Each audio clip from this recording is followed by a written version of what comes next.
형씨, 뭡니까? 바쁘신가요? 바쁜 건 뭐예요? 어떤 걸 수리하고 계신가요? 지금 E25가 충전이 안 된다고 해서 지금 배터리 교체하고 있습니다. 배터리 문제가 맞나요? 보통 초기 불량으로 공장에서 잘못 생산돼서 나온 것들이 있긴 한데 몇몇은 이제 고객님들의 관리 좀 부주의로 인해서 좀 망가져서 오는 경우가 좀 있습니다. 그러면 형씨가 생각하는 배터리 오래 쓸 수 있는 꿀팁이 있다. 있으신가요?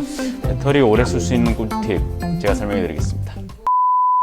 배터리 관리법은 장기 동안 사용을 하지 않으시고 이제 오랜만에 타려고 하시다가 이제 전원이 안 켜지시는 경우가 있어요. 리모컨이나 RC카 같은 거 내부에 보면 배터리를 넣어 놓잖아요. 근데 그거를 몇 년 동안 사용하지 않고 방치해 뒀다가 오랜만에 사용해야지 하고 열어봤을 때 배터리에서 뭔가 나와 있는 걸 보실 수 있을 거예요. 그게 전해 액인데 킥보드나 다른 배터리도 마찬가지예요. 만충 상태에서 장기간 사용을 하지 않으면 배터리 내부에서 전해 액이 나와서 배터리에 손상을 입힐 수가 있습니다.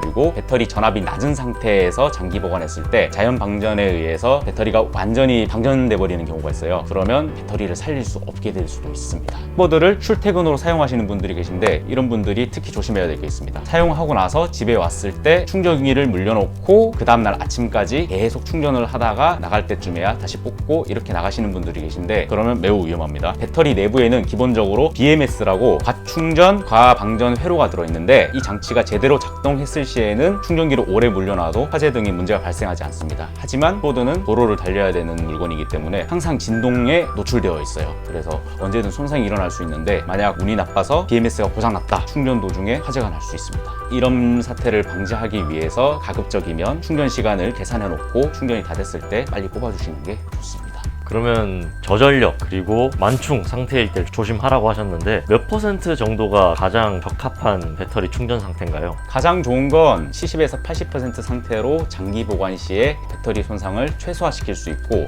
그리고 가급적 만충을 시키지 말라고 전문가들은 얘기를 하는데 솔직히 그걸 다 따져가면서 저희가 사용할 수는 없으니까 만충까지는 신경 쓰지 않으셔도 되는데 사용하면서 전압 컷이 나는 것을 좀 조심하시면 되겠습니다. 여름철이라서 이제 장마가 시작될 거잖아요. 네. 전동 킥보드를 보관하는 가장 좋은 위치는 어디인가요? 네, 아무래도 킥보드에서는 배터리가 가장 중요하기 때문에 보관하기 가장 좋은 환경은 습도와 온도가 높지 않고 직사광선이 들지 않는 곳이 가장 좋은 곳이라고 할 수 있겠습니다. 여름철에 불가피하게 비를 맞을 수도 있잖아요. 소나기가 내렸다던가. 네. 그러면 추후에 관리를 어떻게 해야 되나요? 일단 ES 제품들 같은 경우에는 봉 안에 배터리가 들어가 있는 모양이에요. 그래서 저희가 제품들이 나올 때 보통 이 부분에 고무 실링이라든가 뭐 이런 부분들을 방수 처리를 해놓는데 그렇다고 해서 이게 완전한 방수가 된다는 건 아닙니다. 네, 혹여나 이 속으로 물이 들어가게 된다면 배터리와 바로 접촉할 수 있기 때문에 가급적이면 비를 안 맞는 것이 가장 좋고 만약 비를 맞았다라고 한다면 이 볼트들을 풀어서 내부에 보이는 습기들을, 물기들을 제거해 주시면 되겠습니다. 그리고 비를 맞고 나서 적어도 12시간에서 24시간 정도는 사용하지 않고 말려주시는 게 좋습니다. 여러 가지 꿀팁 감사합니다. 다음 영상은 어떤 꿀팁이 있을까요? 다음 영상이요? 다음 영상은 좀 힘들 것 같은데 끝내죠? 네. 그러면 여러분 다음에 뵙겠습니다. 안녕.